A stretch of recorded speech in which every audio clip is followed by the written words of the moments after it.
Welcome, everyone. My name is Allison Merker Garner, and this video is designed for those of you who are working with me on expression and ease in playing. So whether you have the document or not, I'll go through it, that outlines the types of practice we must do as musicians, or we should involve our students in doing before playing a performance. So the first one is deliberate practice. I'm not going to go through all of this stuff, but I'm focusing on the third element of this three-pronged process. The first one is deliberate practice, which is what most of us do. It's the slow work, it's the metronome, it's the learning the notes, it's the making sure it's in tune, it's the precision practice to play things accurately and consistently well. Oftentimes, this is all we do. So to get better and more easy, we just do more of it, and it's never going to be enough, ever, ever, ever, because it's rigid. It's a rigid model.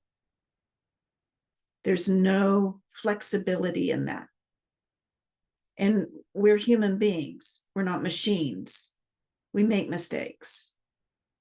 And the beauty of art is in its resilience, in its flexibility, in its ability to be spontaneous and in the moment. So we lose that in that kind of practice. Deliberate practice is very important because that's when we learn things. But that's not all there is. There are two other types of practices that I have designed in my teaching and in my coaching. The second one is practicing through the senses. So it's sensory practice. In other words, it's the practice we do away from the instrument. So in this practice, we can do visual practice, where we're calling up the piece that we're playing as it is on the printed page. We can do aural practice, where we're able to call up parts of the piece and how they sound. And kinesthetic practice, being able to recall and rehearse in your mind what it feels like in your body to play certain parts of your piece. So in the sensory practice, we're still working toward consistency and precision. When I was studying with Bill Starr as a high school student, he recalled an memory that he had, an experience playing the Tchaikovsky concerto with an orchestra. He was the soloist.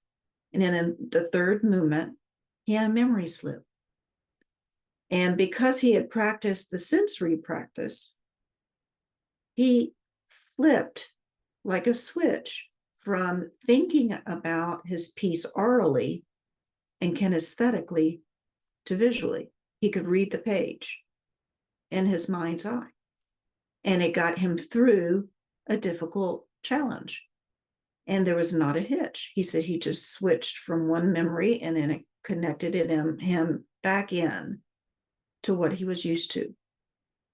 That's sensory practice. The third kind of practice is the practice I call for the inevitability of change. This is the practice where it can be fun. How many of you have had the experience of being told by your professor that you have all this expression in you, but you don't use it? How many of you have been told by your professor or by a colleague that you need to get out of the way of your own playing. You're trying too hard. Well, what else do we know if all we've done is deliberate practice and sensory practice? How do we magically get out of our ways when we've been practicing only being controlling? This is where flower comes in. What I call flower, it's flow with resilience. And what it means is that we actually intentionally practice for change. We make mistakes. We do things wrong. It's your opportunity to do everything opposite of what you're so scared of having happen. To actually allow it. To have the freedom to experience the self-love, right? And wonder about what in the world is going to happen now. And have a little sense of humor about it.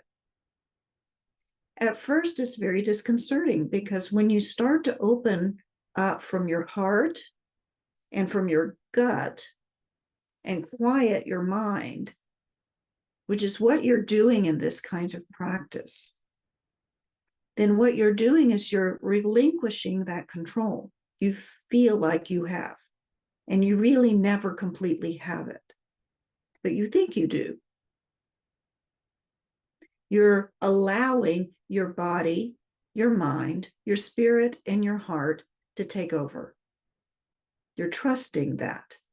And you're rehearsing all the ingredients that could throw you from being able to attain that flow and sustain it in a way that opens up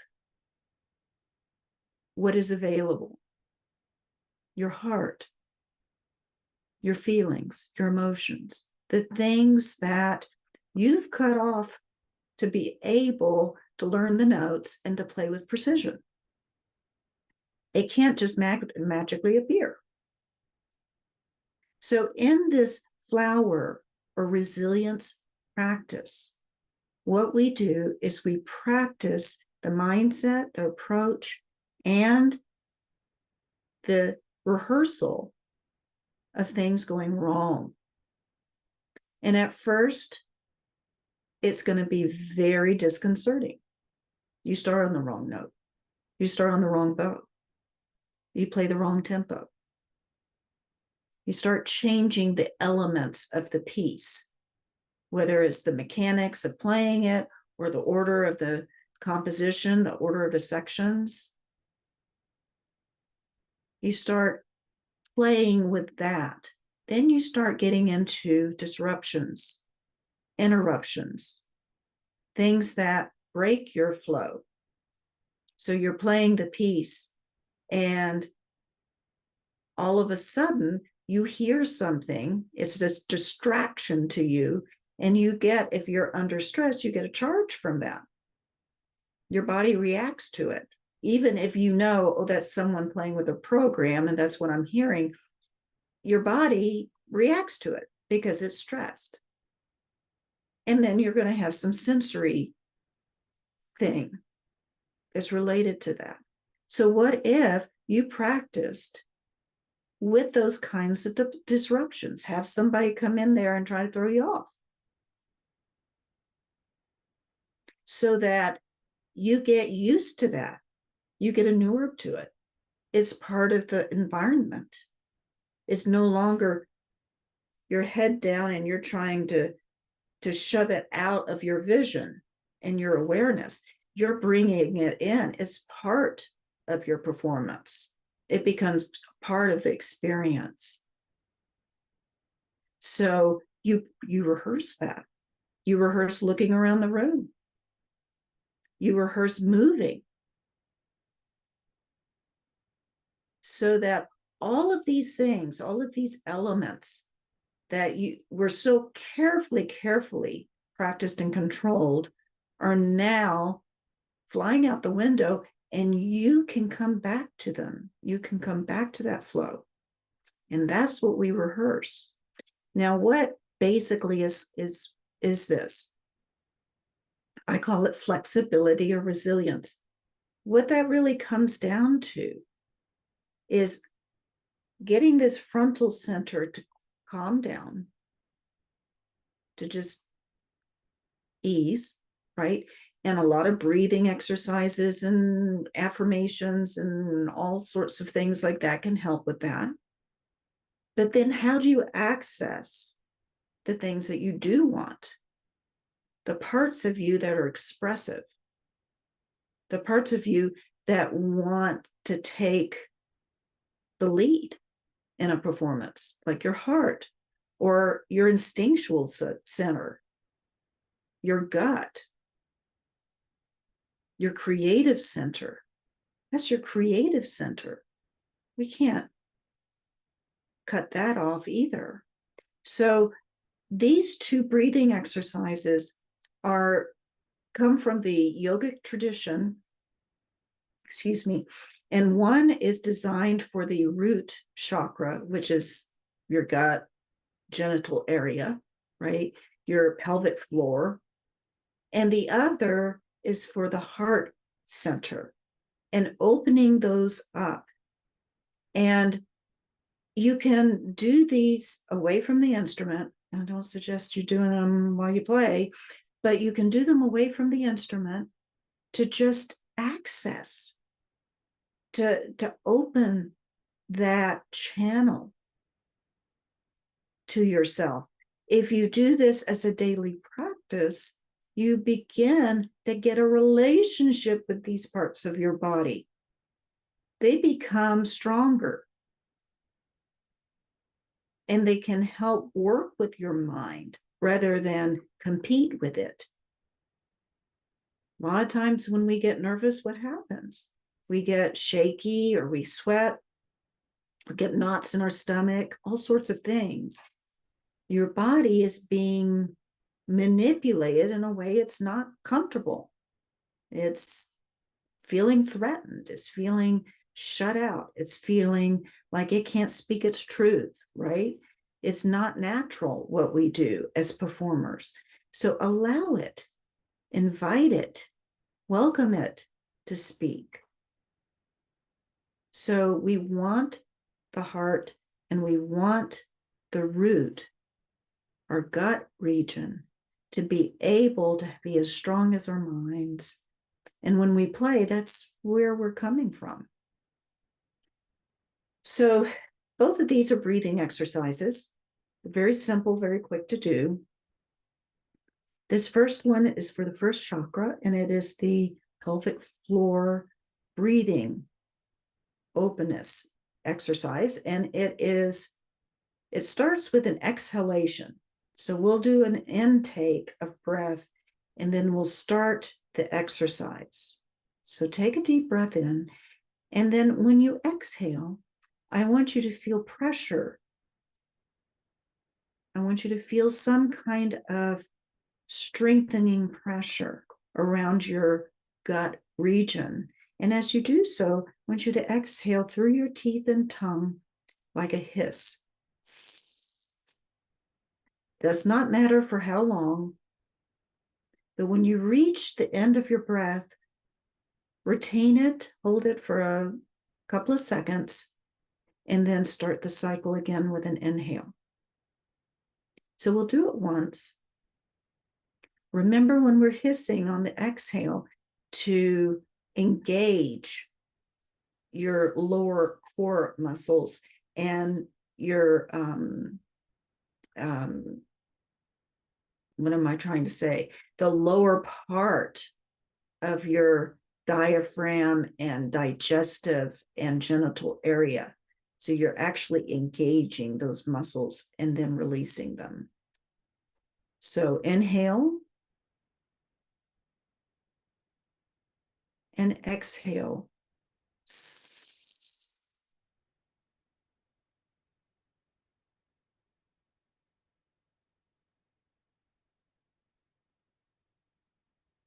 And that's a cycle. The other exercise that I want to show you is from the heart. And this one, once again, is designed to open access to the heart region. So when we inhale, we're going to feel that, our lungs and our heart are up here. They're not, somewhere lower. We don't have air in our diaphragm. It comes up here. The diaphragm just simply pushes it. So we're coming from here with our breath, and we're engaging as much of that area as we possibly can on the inhale, so that we're filling our lungs. And our lungs are holding our heart, right? If it helps you to open here, if it helps you to use that movement to open your heart region, then do so. And we do that on the inhalation and the exhalation.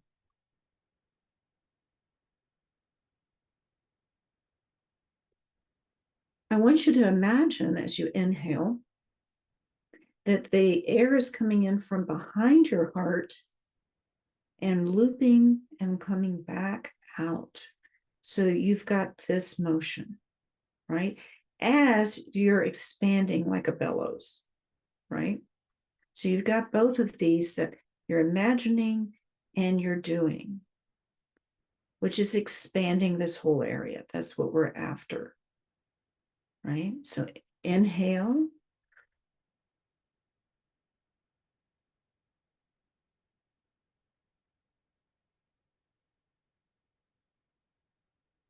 And if you want to use a whole body, open and furl or fold, that is useful as well. It's not as easy to do online, but it's something you can do in the privacy of your own home. So that's a heart expansion breath work exercise.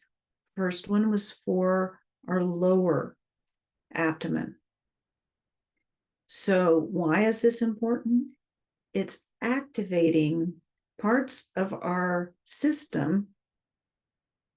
Some people call it our second and third brain area, the heart and the gut. We are activating those so that they are more open and accessible to us, and will balance the mental activity that we seem to really love in our culture. And when we perform, that's what takes over. It's not the brain. We've done the brain work, the frontal cortex work. We're activating parts of our bodies and parts of our minds that have been rehearsed in our resilience practice and take over as the leader of our flow in performance.